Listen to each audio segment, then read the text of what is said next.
explain the reevaluation of the properties and everything and how it's going to affect all of us, maybe not affect some of us as much as others, but whatever. And, he's going to explain how he's under a state mandate to do this, and I'm not going to take any more of his time, but this is Matt Kelly, Deerfield Township resident. Thank you for coming down, Matt. We appreciate it. Well, thanks for having me. I appreciate it. I try to get out to all the townships, and I've been out to most of them talking about our property assessment. I'm sure you've heard of it. Probably have a lot of questions.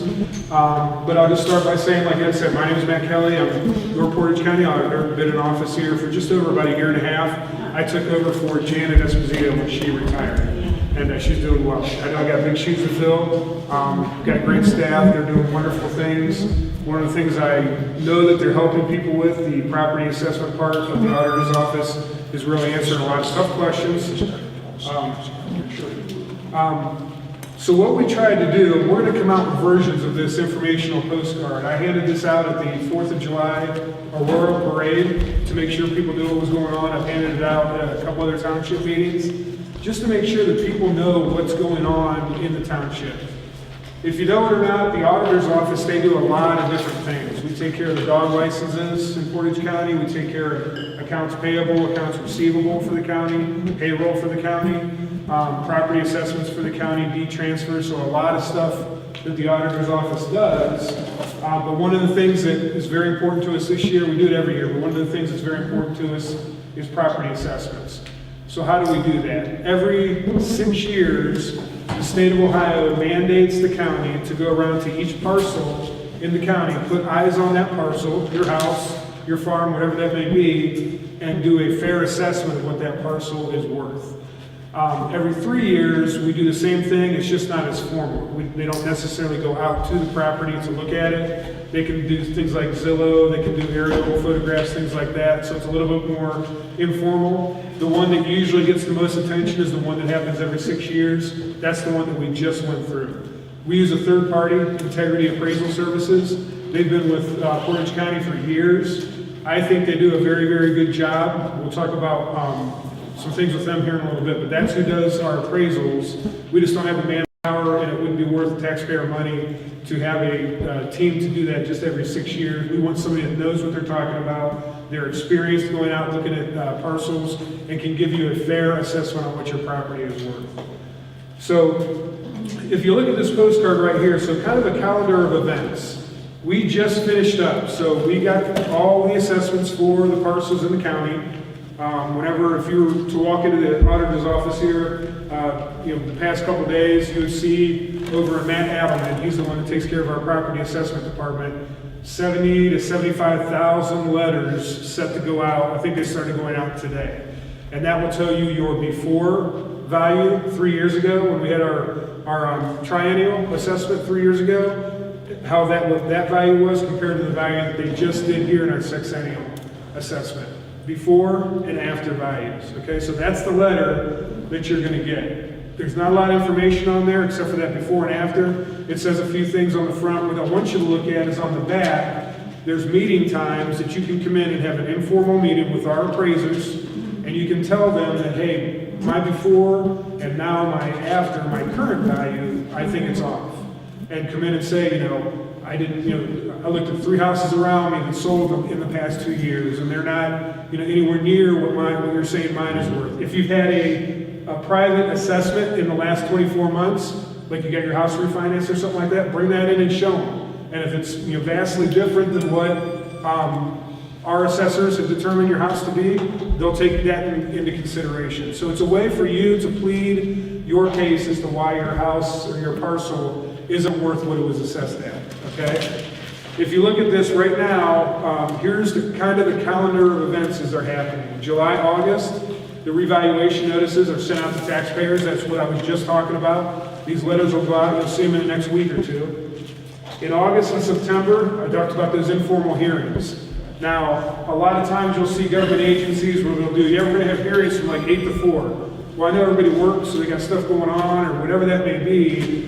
Yes, we do have appointment time. Well, first off, we're doing appointments. Some of the days are from 8 to 4, of course, when people can make it, but we also make some evening times, so it'll be from like noon to like 8 in the evening, and we also have some half-day Saturdays from 8 a.m. to like noon. so people have the opportunity to be able to come in and not have to take a vacation day or not do whatever you're doing during the day because you're busy. You can come in on those. You have opportunities to come in and plead your case to our appraisers on those kind of those extra times there. Appointments are required. I don't want somebody showing up when you have a lot on your schedule. I don't want somebody showing up and geez, there's a line and it's going to be another 2 hours. You can set your appointment and walk right in and get your stuff done, plead your case, and get an answer. Okay, so that's why we're doing that. So on the back of that letter that you get, there's information on there for you for how to schedule an appointment through our website. All right. October through December, the final values are sent down to the state. That's one thing I want to mention. Like, I will take accountability for anything in my office, but one thing that I'm the messenger in this whole process, and that's every county auditor in the 88 counties throughout Ohio is the messenger for this information. Who determines what we pay in taxes is the Department of Taxation down in Columbus. Now, who determines what happens there? It's our state legislators. Okay? So I talk to our legislators all the time. Currently, Gail Pavliga and Steve Demetrio cover all of Portage County as far as our state representatives. I've talked to them about this. They're aware of the issue. They've been aware since we weren't even going through this last year because I've kind of been chirping in their ear about it. They're even more aware of it now. Now, I'll tell you, Steve Demetrio is up for election in November, and Gail won't be running in November. There's two other people that Heidi Workman and Nathaniel Adams, they're on the ballot here in November. So between those two, one of them will be elected. I forget who's running against Steve Demetrio. Doesn't matter what party, doesn't matter any of that kind of stuff. Whoever wins in November, that's who you need to be a loud voice to. I'm a loud voice to them already. I'm telling them, this is a freaking big issue. This is people paying on fixed incomes, paying more money for the same services that we're getting. I mean, I recognize that. My parents just went through this in Summit County. They're retired. They've paid their school levies. They've paid for their police and fire. And they're happy to continue doing it, but they can't just keep seeing these increases in taxes without seeing our legislators do something about it. So what I'm urging you, again, I will always be your loud voice, but I need you to be the loud voice too in Columbus also. I will get information to Ed about how to contact Gail Pavliga and Steve Demetrio, and then of course whoever gets elected in November, that's going to be our representatives down in Columbus. If they don't hear about what the big issues are, what we care about, they're going to kick that can down the street and work on something else. And right now, I know I'm an auditor, so I might be a little bit biased, but right now this is a big, big issue in the state of Ohio, not just in Portage County. So please take that very seriously. I'm asking for you to reach out. The more that our legislators hear from their constituency, the more they're going to do something about it. Now, they'll tell you, some of them will tell you that, we did this, I think it was House Bill 192, where they said we're going to take the last 3 years and look at that instead of just 1 year, like we're looking at this year. That's not even scratching the surface. Talking about expanding, we should be expanding the homestead exemption. We should be taking 100% disabled veterans get a discount on their property taxes. We should take that down to 50% disabled for disabled veterans. There's a number of other things. Where can we get our tax revenue from? Ohio has legal marijuana now, recreational marijuana. Why don't we take some of that tax base? We have legal sports gambling. Why don't we take some of that tax revenue? Sin tax, I'm willing, if I want to go down and buy a 6-pack of beer, I'm willing to pay double for that if I know that it's going to give property owners, relieve that burden on property owners. That's my choice to get home and buy a 6-pack of beer for double the price that I used to. So there's ideas out there. There are a lot of smart people down in Columbus, but we need to tell them, here's what our biggest issue is. I think it is. I know I just got since I'm the auditor, I was able to see what my property got assessed at. My property since 2021 to the most current one increased by 33%. So that's directly affecting my taxes. So I'm in the same boat. I get no breaks or anything like that, but I know what a big deal it is, which is why I'm trying to get the word out on this. October through December, the final values are sent down to the state for approval and tax calculations. So once we go through like the informal hearings, we'll send some information down to Columbus, and they'll do some tax rate calculations, but we also, January through March, have an opportunity to go through the Board of Revision, which is only just a little bit more of a formal process than the informal hearings are that we can do here coming up here pretty soon. So a couple opportunities to go plead your case as to what you think your parcel is worth. At the end of March of next year, it's set, and your taxes, that's what your tax amount will be determined based on at the end of March of next year when it's down there in Columbus. You'll get your first half tax bill, and then you'll get your second half tax bill, and that, your tax bill will be off of what the new assessment of your property is. All right? And that'll be it. And then we'll go through another 3 year, in 3 years. Will they change something down in Columbus? I hope so. They should. You know, there's been a lot of ideas, but just nothing done down there. And coming, you know, I've been in public service, a village monitor, councilman for 14 years, and now auditor for 18 months. And I just can't stand the amount of time it takes for the government to get stuff done. But it does grease the tracks when they hear from their constituents to get stuff done. So that's why I'm saying it's important for all of us to call. I guarantee I will. I'm asking you to do the same. A couple of good things on our website. So if you go to Portage County Auditor, the Portage County Auditor website, you can see what, we have a tax estimator on there. So once you get that before and after letter, you can take that after amount, whatever that may be, let's just say it's $250,000. You can take that amount and put it in your tax estimator, and then it'll spit out what your taxes are probably going to be. Keep in mind, there's levies on the ballot here in November. That's not going to be reflected on this if you're to put it in like next week or something like that. If a levy were to pass or whatever, it could change. But it gives you a good idea of what's going to happen. Speaking of levies, there's another tool on our website that also will tell you that you can put in your parcel number, and it will tell you, here's the levies on your ballot, and if you, let's say, vote yes on all of them, boom, here's what your tax bill is going to be. It's going to increase by, $150. If you vote no on all of them, obviously it's going to, you won't have any kind of change or anything like that. So it's a good way for you to see, and that's every single election that we have. So if there's a levy on the ballot, you can go into that tax, or you can go into that, well, what do we call it? Levies on your local ballot. There's a link on there that says, how are your property taxes affected by the specific levies on your ballot? Click on that, it takes you right to that screen where you can put your parcel number in, and it will tell you what your tax liability is going to be based on the levies that are currently on the ballot, whether you vote for them or you vote against them. And then there's other good information on the PortageCountyAuditor.org website. All that information is on that card right there. With that, if you have any questions or anything like that, I'm glad to take them. And you can kick me in the shins when my time is up, and I can make sure that they get their meeting in. But questions, comments, concerns for me? Yes, sir. When we get the next tax bill in February? Yes. Is that going to be revised already? That it should be. Yes, that'll be because that's your first half. So the January to March on the last line of. Well, there's a lot of play based on when we get the information down there, which is why I'll keep updating this information. Like I'll try and get back out here and give that or some of the trustees these postcards to pass out. I'm trying to get these out to as many people as I can. But I always have this on my website, so that you can always go PortageCountyAuditor.org and get updated information. Is that 1/3 increase or 33%? Is that maybe an average? Well, it's an average. Yeah, it's an average. Some townships went up a little bit more, sometimes somewhere a little bit less. So it's about, and here's what I'll say. It's not township dependent or even county dependent. It goes right down to your taxing district.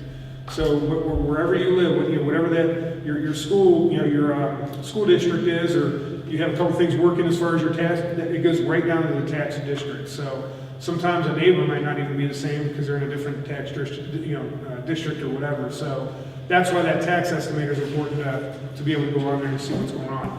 You reminded me of a good point that I wanted to make. So when I say there's an increase of 33, in my case around 33% of my assessed value of my house, that doesn't mean my taxes are going up 33%. It's not a dollar for dollar increase. It's likely going to be an increase. I use the rule of thumb of about half of what the average in the county is, which I'm using 32-ish. So figure about 15 to 16%. Just off the top of my head, if you want a working number on what your taxes will be increased, don't hold me down to that. That's just something that's what they're probably gonna, you can reasonably assume that they're gonna be somewhere around there. I like that hat, by the way. I'm retired Air Force. So you had me in Air Force. Any other questions for me? I will say too, I have cards, I think I have enough to pass out to everybody here tonight. There's a cell phone on here that gets me direct. And there's also an office number that you can go through all the menu and press this, press that, whatever you need in the auditor's office. But this will get me direct. If I don't answer, just leave a message, I'll call you back. But I want to make sure that everybody, if it was possible, and maybe it is, to get out to every person in Portage County and talk to them about what's going on, I would, so I can emphasize talking to people down in Columbus, but also give them the information to prepare for what's coming up in our tax bills next year. That's what I'm trying to do. So help me out with that, get the word out. But the most important thing is to talk to our legislators. That's what they signed up for, right? So, any other questions while I'm passing these out? If someone would come to you, maybe the house is in disrepair, maybe some things are not so good, whatever, this stuff like that, could that affect the increase that that individual property would get on their taxes? Yeah, I would say that our, it's a third party, integrity services, but I've met with these guys quite a bit, and they're very, very fair. They don't get anything from increasing our assessed values or decreasing them. They just want you to get a fair idea of what your house is worth. So when you do, if you decide to go to an informal hearing, anything that you think they might have missed, hey, you have, and this, when I say that they missed, your property card on the auditor website is the information that we have to assess your property. So that's what you would take in, print it off, or we can pull it up when we're there. And hey, you have me down for a deck. I haven't had a deck since 1984 or whatever. Can you take that off? Yep, I'll take that off. Hey, you have me down here for 2 outbuildings. I don't have any outbuildings, or I only have 1 outbuilding. So it's critically looking at that card and making sure that your property card says what you actually have on your parcel. So yeah, so anything's in play. I don't know roof damage or how they calculate that, but I can say I looked at what my value of my property is, and I didn't like that it went up 33%ish. But I looked at it, and I'm like, that's about right. I mean, and I'll give you an example. Before we moved to Portage County about 6 years ago, I grew up in Montgomery and Summit County. We raised our kids, they went off to do their thing, and we decided, hey, we have a piece of property in Portage County, let's build a house out there. Sold our house in Montgomery, and we put it up. We bought it 22 years before that for $120,000. This is just a story of where the property market is right now. Bought the house 22 years before that for $120,000. Put it on the market 6 years ago for $190,000. Within 10 hours, I had 4 cash offers without inspection. And we came in at $235,000 and sold it for it. And that was 6 years ago, and the market has not cooled off since. So that gives you an idea. That's one house. That was on the Summit County side, but they already went through their stuff. So multiply that by 75, 80,000 parcels in Portage County. That's what we're seeing right now. But I can tell you, I really don't. I can't disagree with what the integrity came up with my appraisal. It's about right where it should be. That's not to say everybody's is going to be. So please critically look at your information and schedule an appointment to plead your case as to why you think it's not what they're saying.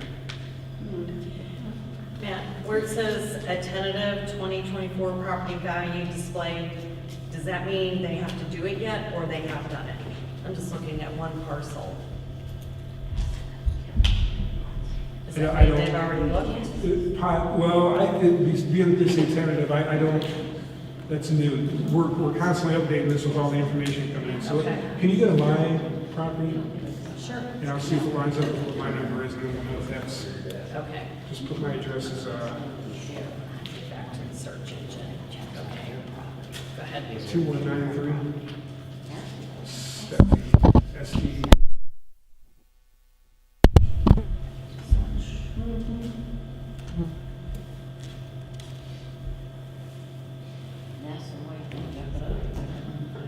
Didn't used to be able to. 100% appraised value. No, that's my old. Mine's new.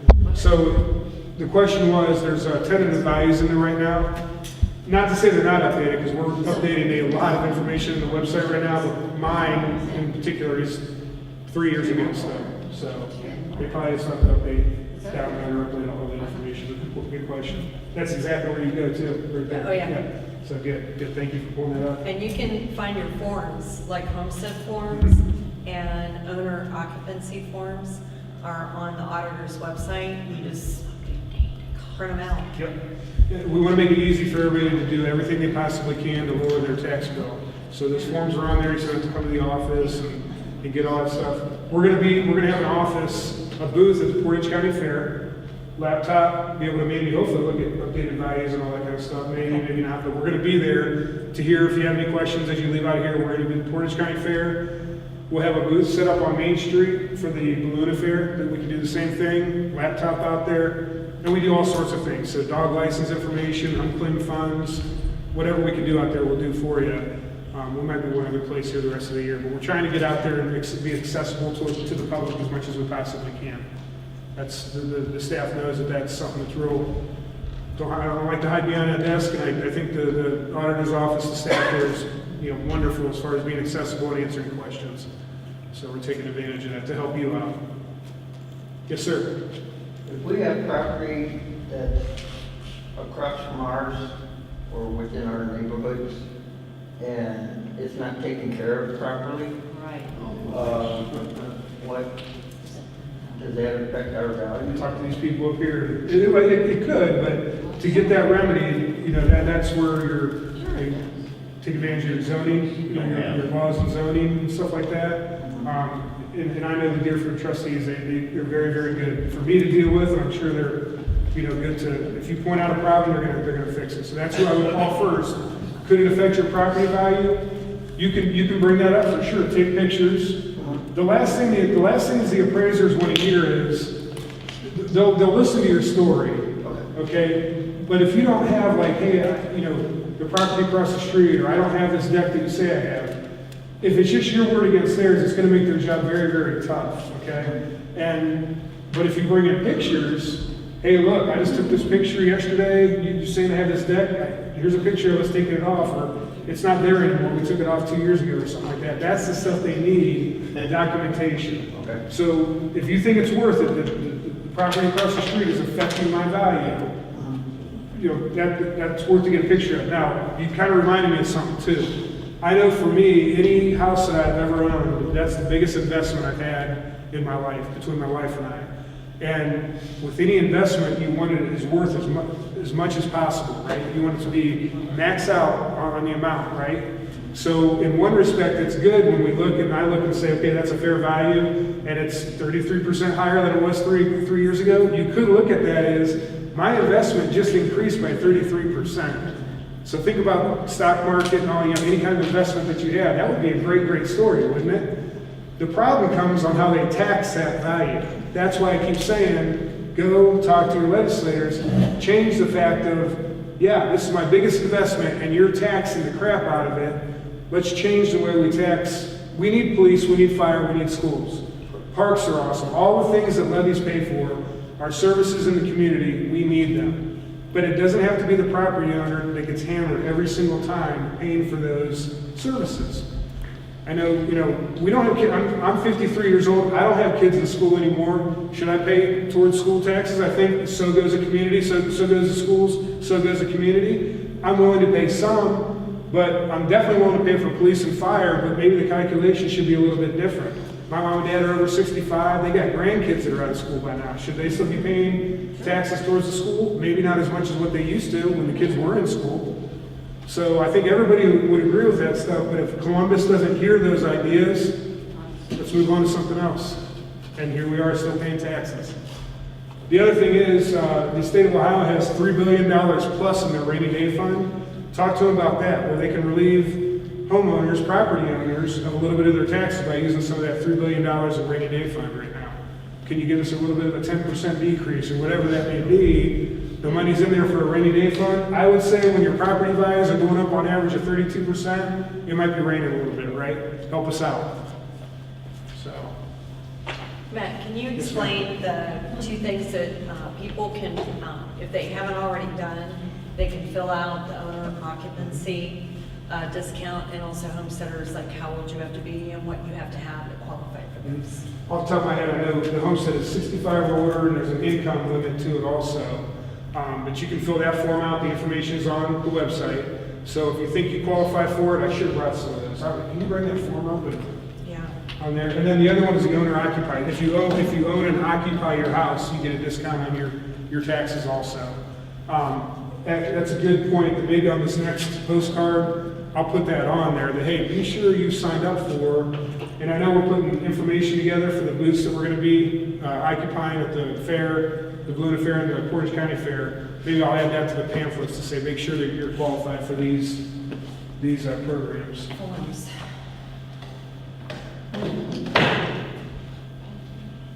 Homestead application for disabled veterans? No, that should be You should be just a regular one. right there. Homestead exemption application.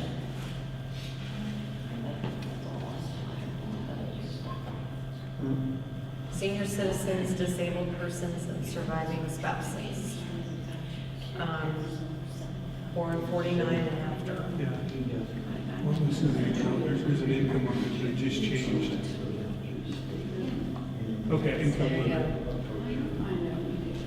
So there's income limits that, this is we're looking at the homestead exemption form right now. And if you come into the office and if you don't have the form, or if you printed it out and you got questions, I would suggest bring it in the office or call as you're filling it out. And our staff will help you fill this out so it's filled out correctly, okay? But there's an income limit of $36,100. So you can't make over that to qualify for it. And so that's for 2023-22. I know they were going to expand that. I think even up to like $50,000 here. I don't think they have, but They keep talking state about this stuff. legislature's been talking about it. Exactly. Yeah. So like I'm saying, they've been talking about this stuff. They just haven't done it. It's got to get through the House, and it gets through the Senate. And then the other one is the owner occupancy tax reduction. Yep. And I think that's a 2.5% discount on your taxes if you, so you know, like people get out to Florida for 6 months or something like that. So I don't go to Florida if I live staying up here in Portage County. So I own and occupy my house, and I forget what the amount is. I want to say 6 months or whatever. But basically, if you own and occupy, you'll get a 2.5% discount. So both those forms are on there.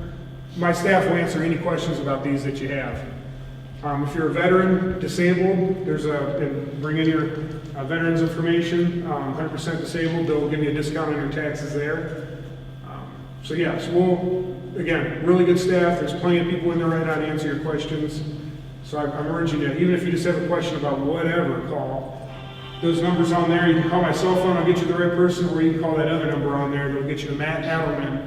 He's the guy that handles this whole area. He'd be able to knock that stuff off the top of his head for sure. But yes, ma'am. The income limit, is that per single person or per household or married? I believe it's per household. Household. Yeah. Yeah. Yep.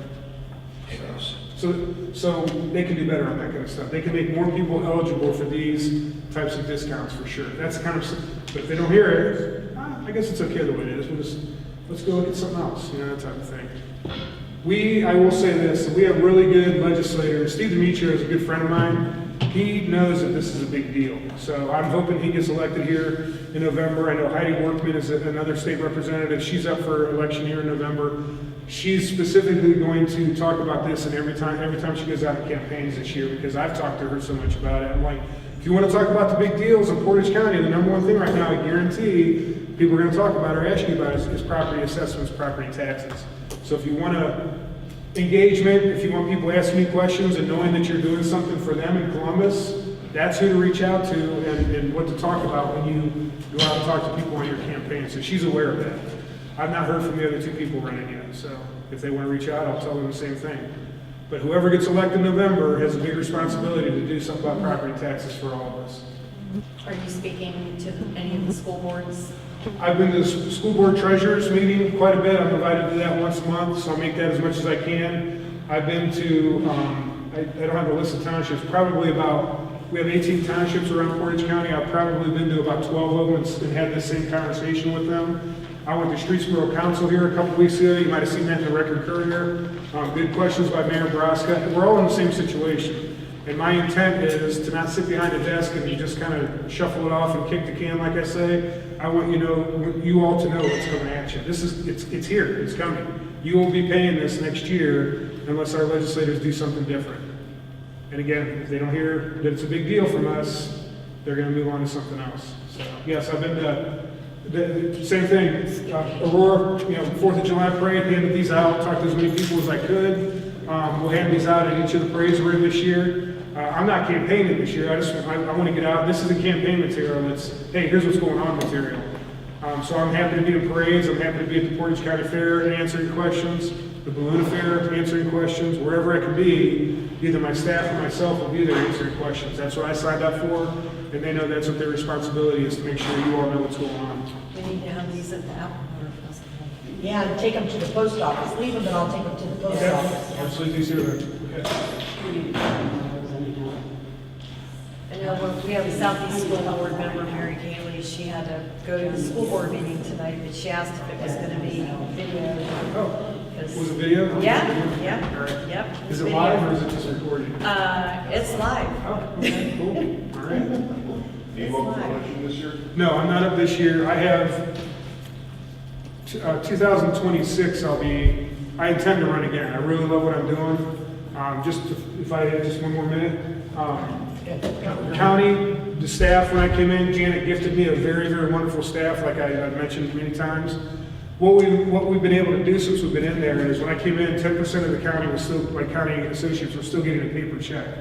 That's a lot of printing, a lot of man hours, a lot of ink, printers to print checks because they're the thermal checks that you gotta. So we mandated that everybody gets direct deposit, and we did that as of July of last year. Literally thousands of dollars worth. You wouldn't think 10% of the checks, but every single week those checks are coming out and they're live checks, saving a lot of money. 50% of the county still got their pay stub as a paper pay stub. Same thing, it's not a check, but it's a paper pay stub. So think about that, around 400 to 450 people are getting a paper pay stub every single week or every other week. So we made that, you're getting an email to you, and you can do with it, you can print it out, do with it what you want. Saving a lot of money and that was an idea from the staff. What ideas do you have? That's an idea from the staff. So they're doing a lot of good things, from procurement cards that we now issue in the county. Before, where a child for Job and Family Services, let's say a social worker on the weekend, needed to go take care of some kids that are in a bad situation, they would have to pull money out of their own pocket to buy diapers, groceries, or whatever, and then get reimbursed through the county, which takes a couple weeks. Well, now we put together a procurement card program where if you have a job like that, like Veteran Services, Job and Family Services, Health Department, there's other areas around the county, we've got it to where these special people have a credit card that they can go and say, let's get diapers, groceries, let's get that veteran a hotel room, take care of it, so they don't have to pull money out of their pocket to get reimbursed. They can put it on a procurement card, and then we take care of that in the auditor's office. So those are some of the good things we're doing as the auditor's office. I intend to run again. I worked at Goodyear for a long time, supervising union associates, so I can have tough conversations. I'm also retired military, like I mentioned a little bit ago.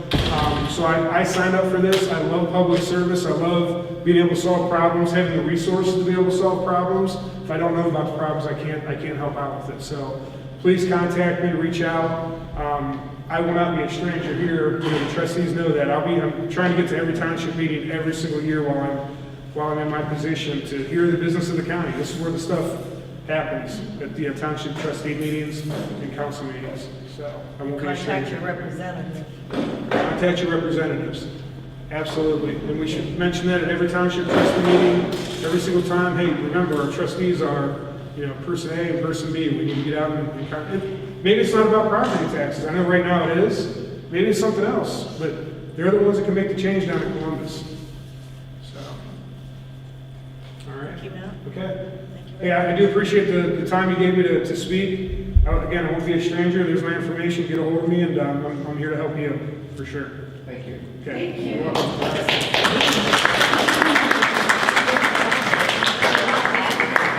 I'm done. I can't believe I didn't even have that. Yeah. That's good.